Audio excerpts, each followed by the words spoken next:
Hi, everybody. My name is Uche Maple. I am a leadership and business strategist. And I just want to say thank you, guys. Thank you, everyone, for coming on today and joining me for this amazing session.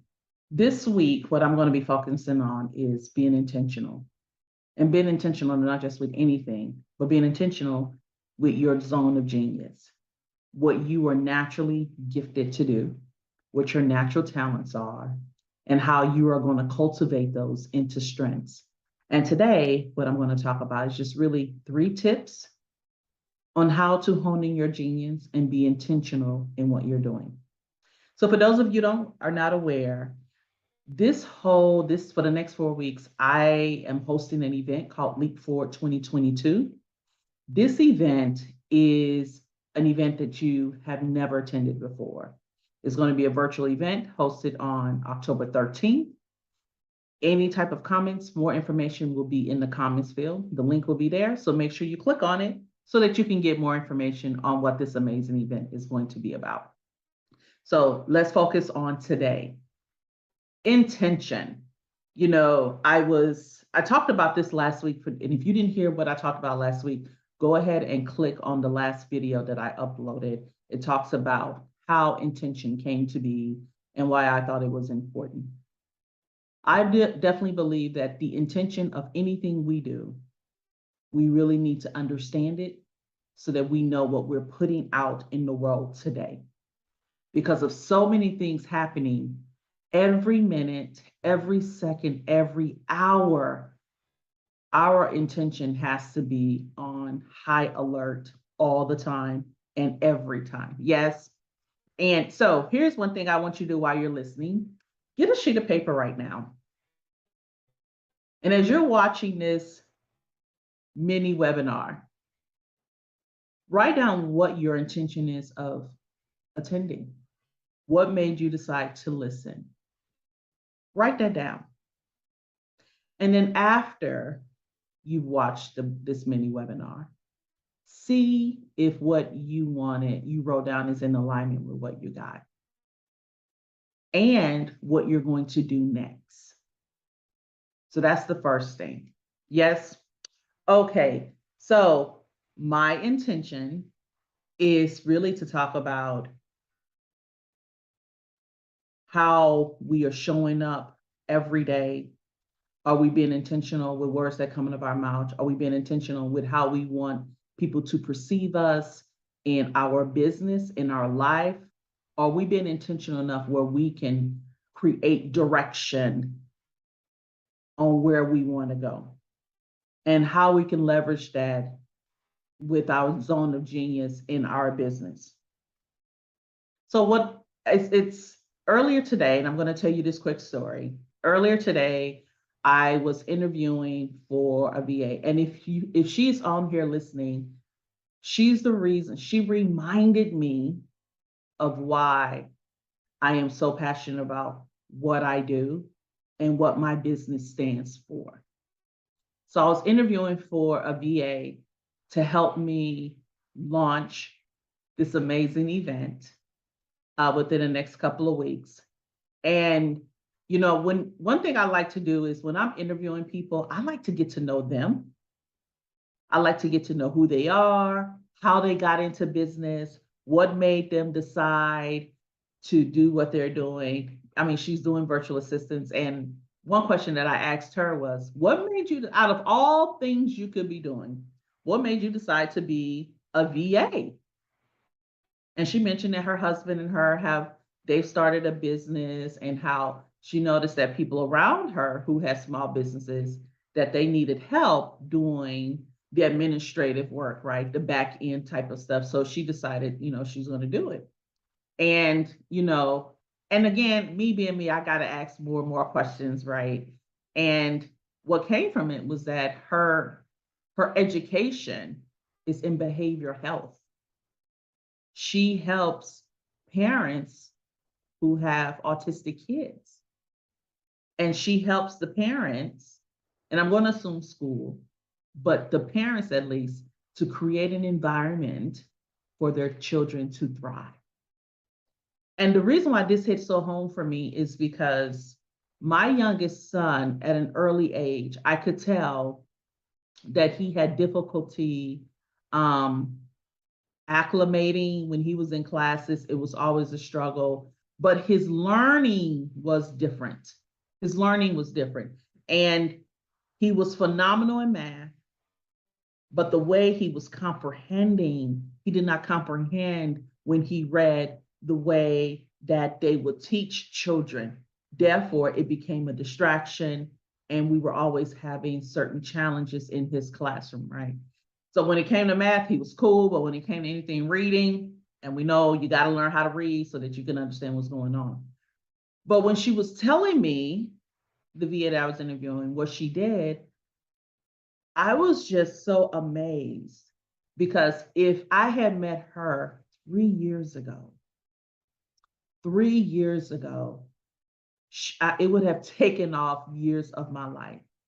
As a parent, any parent know when we have children who have challenges, especially my son wasn't autistic, was not diagnosed as having autism, but he was on the spectrum, right? So it can go either way. But that is in itself, you don't know what to do. So you go to support groups, you go to support meetings, you read all that you can. And what I told her, I said, if I had met you 3 years ago, it would have definitely for me helped out with a lot of heartache and frustration that I was feeling. Because what was happening is I was feeling like I was failing my son. And when I began to tell her this story, I asked her, why did you not create an agency to help parents? She said she had a master's, and this is what she said. This is what I'm gonna, and from talking to her, this is what I gathered. As a result of the people she worked for, her 9 to 5, and not getting paid the money that she needed to have the life she wanted to live, she did not know the value that it was bringing. The reality is we do equate value with money. Because, right, when you're in the workplace, the more value you bring, the more money you get paid. Yes? And what I told her was a lot of times actually thinking about it now, a lot of times when we get degrees and when we go into the workplace and we're working for others, or we're working for people who don't value what we do, we don't know it's valuable. Can I get an amen? If you're listening to this, type a yes. I know what you're saying. Yes. If you're watching the replay, put in replay. Because this is important. When we get degrees, when we get these certifications, and we work for people who do not recognize what we bring, and we're either feeling undervalued, we are not feeling like we are providing impact, or the people we work for feel like we're in competition with them. We have a tendency to not understand how valuable the gifts that we have, our zone of genius is. So when we decide to start a business, it's in something completely different. When we really should be starting in what we're great at. Yes? Listen, I'm thinking, listen, I think I'm gonna have a private session on how to turn passion into profit, because that's really what it is.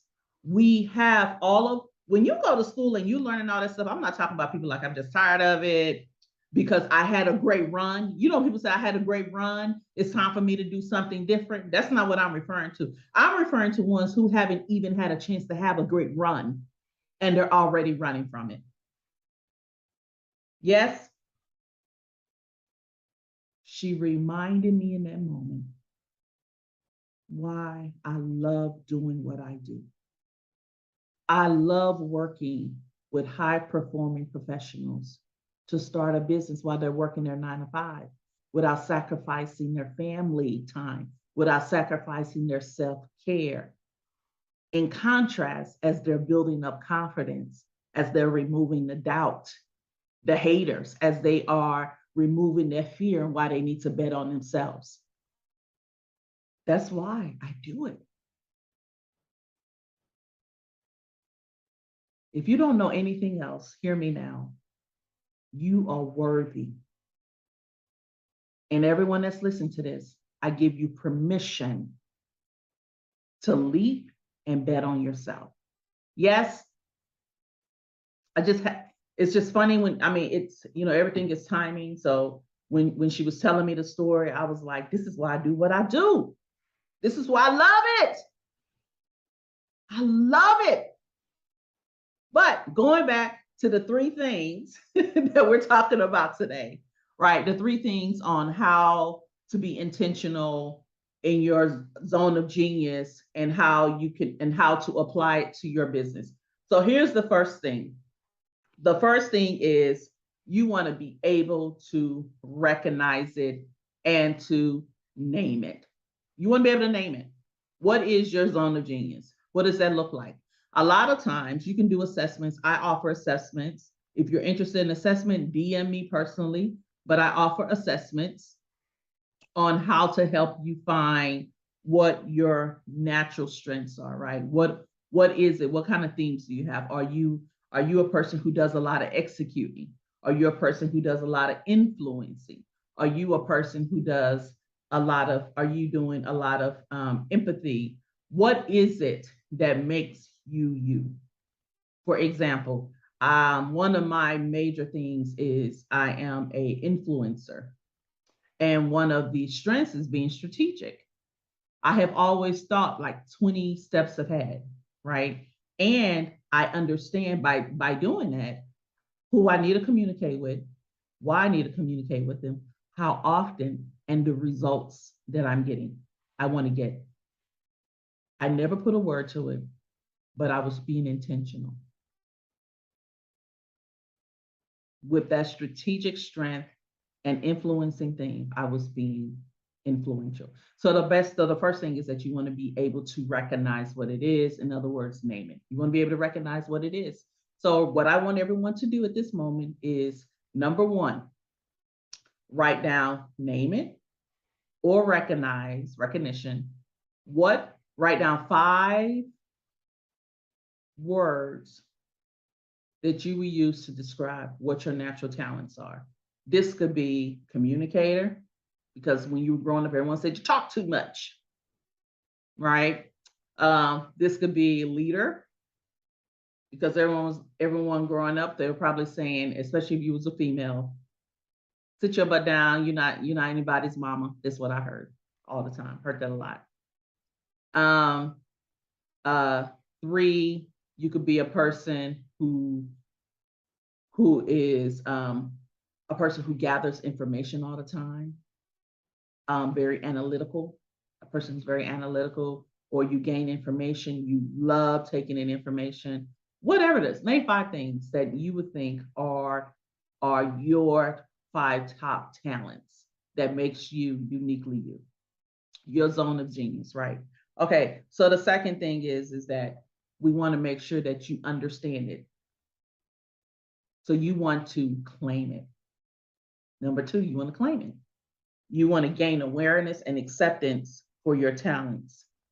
The biggest thing is you want to make sure you respect its uniqueness and the value that you have and it can bring to others. Oftentimes, when I do my coaching sessions, when I first do a discovery call with any potential client, and when they tell me the challenge that they have, I always go back to, can you tell me a time when you were younger that you first heard, 1, to stop doing what made you uniquely you, 2, someone laughed at it, 3, inadvertently, they might not have told you to do it, they might have stopped you from doing it. And oftentimes, thinking back, is something that happened when they were younger. Here's what I know for sure. We were not born to be afraid. We were not born to not take adventures. As a matter of fact, we were adventurous. People had to tell us to stop doing stuff when we were born, right? Because we were very inquisitive. We were learning. But at some point, the older we got, the more molded we became. We could no longer claim what our natural talents were because we didn't know the value. People had made them seem not valuable. Yes. So, what I want you to do is those 5 words that you use to describe your talents, write down next to them what makes them valuable.